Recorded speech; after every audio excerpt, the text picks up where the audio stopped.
আপনারা দেখেছেন যে গত বছরের ন্যায় আমরা এবছরও জুলাই পদযাত্রা শুরু করেছি দেশব্যাপী।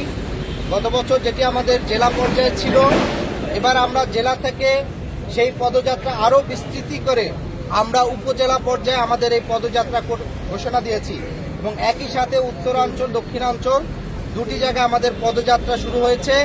আমরা দেখেছি যে যখনই জুলাই আগস্টে আমরা পদযাত্রা শুরু করি, এদেশের মানুষ যারা বিপ্লবে অংশগ্রহণ করছে, যারা আগামীর পরিবর্তন চায়, যারা নতুন রাজনীতির জন্য মুখিয়ে আছে, তাদের এই আমাদের পদযাত্রা কর্মসূচিকে কেন্দ্র করে একটা জনজোয়ার তৈরি হয়। ইতিমধ্যে আজকে বিকেলে যে আমাদের গাজীপুরের কালীগঞ্জে কর্মসূচি ছিল, সেখানে আমাদের দেখেছি যে সেখানে জনগণ নেমে এসেছে এবং এরপরে বিকালে কর্মসূচি ছিল আমাদের সাভারে। কিন্তু আমরা দেখেছি পদযাত্রা সেই সাভারে প্রোগ্রাম চলাকালীন রাত 10:45 সেখানে বোমা বিস্ফোরণ হয় এবং যেই বোমা বিস্ফোরণে তাৎক্ষণিকভাবে আমাদের 2 জন আহত হন, যাদেরকে সাভার এনাম মেডিকেল কলেজের চিকিৎসাধীন আছে।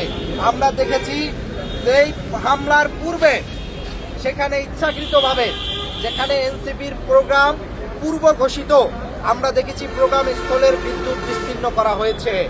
তাদের উদ্দেশ্যে এই যে বিদ্যুৎ বিচ্ছিন্ন করা হলো, সেটি কিন্তু সরকারকে সুস্পষ্ট তদন্তের মাধ্যমে বের করে আনতে হবে। প্রিয় উপস্থিতি, আমরা দেখতে পাই যে গত বছর আমরা যখন পদযাত্রা শুরু করেছিলাম, এনসিপির কেন্দ্রীয় কার্যালয়কে টার্গেট করে মুহুর্মুহু প্রায় প্রতিদিনই নানা ধরনের ককটেল বিস্ফোরণ করা হতো। এগুলো কেন হতো? কারণ জুলাই আগস্টকে কেন্দ্র করে সারা দেশে এনসিপি যে কর্মসূচিগুলো নেয়, সেগুলো যেন বাস্তবায়ন করা না হয়। আমরা একটা কথা বলতে চাই, বাংলাদেশের স্বাধীনতা সার্বভৌমত্বের প্রশ্নে এনসিপি আপোষহীন। বাংলাদেশের লুটেরার, ব্যাংক লুটেরার, মাফিয়ারা যারা ওই প্রতিবেশী রাষ্ট্রের যারা একটি সিন্ডিকেটের মাধ্যমে বাংলাদেশকে একটি অচল করতে চায়, বাংলাদেশকে মাথা উঁচু করে দাঁড়াতে চায় না, তাদের জন্য যখন এনসিপির তরুণ নেতৃত্বরা চ্যালেঞ্জ হয়ে উঠছে, তখন এনসিপির নতুন নেতৃত্বকে টার্গেট করে নানা ধরনের ষড়যন্ত্রের জাল বোনা হচ্ছে। আমরা দেখতে পাই স্বরাষ্ট্রমন্ত্রী তিনি সংসদে তার অফিসিয়াল যে মন্ত্রণালয়ের দায়িত্ব, সেই মন্ত্রণালয় ব্যতীত তিনি সকল মন্ত্রণালয়ের তিনি দায়িত্ব পালন করা শুরু করেছেন। যেটি দায়িত্ব সারা দেশে ধারাবাহিকভাবে সরকার গঠনের পর থেকে আমরা দেখেছি গত 4 মাসে 600-র অধিক মানুষ খুন হয়েছে। আপনারা প্রতিদিনই দেখতে পাবেন কোথাও না কোনো জেলায়, কোথাও রামিসা, কোথাও এই ধারাবাহিকভাবে শিশু ধর্ষণ হয়ে যাচ্ছে এবং একই সাথে আমরা দেখতে পাই ধর্মীয় সংখ্যালঘু কিংবা বিভিন্ন মতাদর্শের জনগোষ্ঠী যাদের আছে, বিভিন্ন মাজার থেকে শুরু করে বিভিন্ন জায়গায় নানা ধরনের হামলাগুলো হয়ে যাচ্ছে। তাহলে এর আগে তারেক রহমান সহ সালাউদ্দিন আহমেদরা বক্তব্যে বলছেন যে এখন ইন্টারিম গভর্নমেন্ট, তারা রাষ্ট্র পরিচালনা করতে পারছে না, জনগণকে নিরাপত্তা দিতে পারছে না, অতএব দ্রুত নির্বাচনের মাধ্যমে দেশের জনগণের জীবন জীবিকা ও নিরাপত্তা নিশ্চিত হবে। কিন্তু আমরা দেখতে পেলাম এই সরকার গঠনের পরে গত 4 মাসে ইন্টারিমের তুলনায় আরো অধিক হারে সারা দেশে হত্যা এবং ধর্ষণের মহোৎসব শুরু হয়েছে। একই সাথে এনসিপির এই পদযাত্রাকে টার্গেট করে যেখানে উপস্থিত ছিলেন জাতীয় সংসদের বিরোধী দলের চিফ হুইপ জনাব নাহিদ ইসলাম, আর উপস্থিত ছিলেন সহ এনসিপির জাতীয় সংসদের 3 জন সংসদ সদস্য উপস্থিত ছিলেন। সেই উপস্থিত প্রোগ্রামে যেখানে একটা রাষ্ট্র তার নির্বাচিত প্রতিনিধিকে, সংসদ সদস্যকে, বিরোধী দলের চিফ হুইপকে যেখানে নিরাপত্তা নিশ্চিত করতে পারে না, সেখানে রাষ্ট্রের সাধারণ মানুষের কতটুকু নিরাপত্তা দিবে সেটি আমরা সন্দিহান। আমরা বলবো যেভাবেই হোক, ইঞ্জিনিয়ারিং করে হোক আপনারা ক্ষমতায় অধিষ্ঠিত হয়েছেন, আপনারা আপনাদের ভালো কাজের সকল প্রশংসা বিরোধী দল করে থাকে, সংসদে আপনাদেরকে ধন্যবাদ জ্ঞাপন করে থাকে।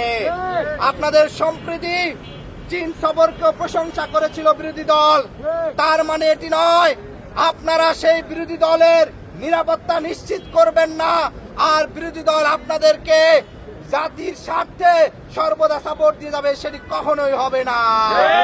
আমরা দেখতে পাই সরকারের ভিতরে কোনো এক সরকার রয়েছে যারা এই তরুণ নেতৃত্বকে হুমকি মনে করে, আগামীর বাংলাদেশে তাদেরকে হুমকি মনে করে তাদেরকে টার্গেট করে এক নীল নকশা প্রণয়ন করেছে, যে জনগণের টাকা দিয়ে রাষ্ট্রীয় ডিজিএফআই এনএসআই, এসবি থেকে শুরু করে যে গোয়েন্দা সংস্থাকে রাখা হয়, তারা যখন একটা রাষ্ট্রের সর্বোচ্চ যারা সিকিউরিটির জনপ্রতিনিধি নির্বাচিত হয়, তাদের প্রোগ্রাম স্থলে যখন নিরাপত্তা দিতে পারে না, তখন রাষ্ট্রের এই গোয়েন্দা সংস্থা কাদের পারপাস সার্ভ করে সেটি আমাদেরকে বের করতে হবে। আমরা স্পষ্ট বলতে চাই, আজকের এই তাৎক্ষণিক বিক্ষোভ মিছিল করে আমরা অতি দ্রুত এই হামলার সাথে জড়িত যারা আছে তাদের বিচারের আওতায় আনার দাবি জানাই। একই সাথে সাভারের সেখানে যেসব আইন শৃঙ্খলা বাহিনীর সদস্যরা দায়িত্বে ছিলেন, পুলিশের যেসব কর্মকর্তা গোয়েন্দা সংস্থা নিরাপত্তার দায়িত্বে ছিলেন, তাদেরকে অতি দ্রুত সেখান থেকে প্রত্যাহার করতে হবে। অতি দ্রুত স্বরাষ্ট্রমন্ত্রীকে এই বিষয়ে বিস্তারিত তথ্য জাতির সামনে উপস্থাপন করতে হবে।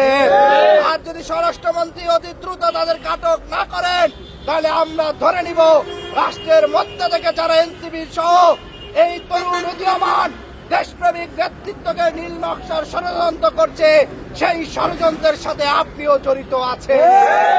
অতএব অতি দ্রুত এই অপরাধীদেরকে দ্রুত আটক করতে হবে এবং আজকের এই তাৎক্ষণিক মশাল মিছিলে বিশেষ করে আমাদের সংবাদ মাধ্যমের ভাইরা এবং একই সাথে এনসিপির যেসব ঢাকা মহানগর এবং কেন্দ্রের নেতৃবৃন্দরা উপস্থিত হয়েছেন, সবাইকে আন্তরিক ধন্যবাদ জানাই। এবং আরেকটি বিষয়, যেহেতু এনসিপির গতকাল থেকে পদযাত্রা শুরু হয়েছে, প্রত্যেকটা উপজেলা আমাদের যে ঘোষিত উপজেলাগুলো আছে 100টির অধিক উপজেলা আমাদের এই পদযাত্রা অনুষ্ঠিত হবে। প্রত্যেকটি পদযাত্রার সর্বোচ্চ নিরাপত্তা নিশ্চিত করতে হবে। তাই এনসিপি তাদের নিরাপত্তা তারা নিজেরাই নিশ্চিত করার ব্যবস্থা কিন্তু গ্রহণ করবে। তখন আপনারা নানা ধরনের আপত্তি করবেন, সেটি কিন্তু হবে না।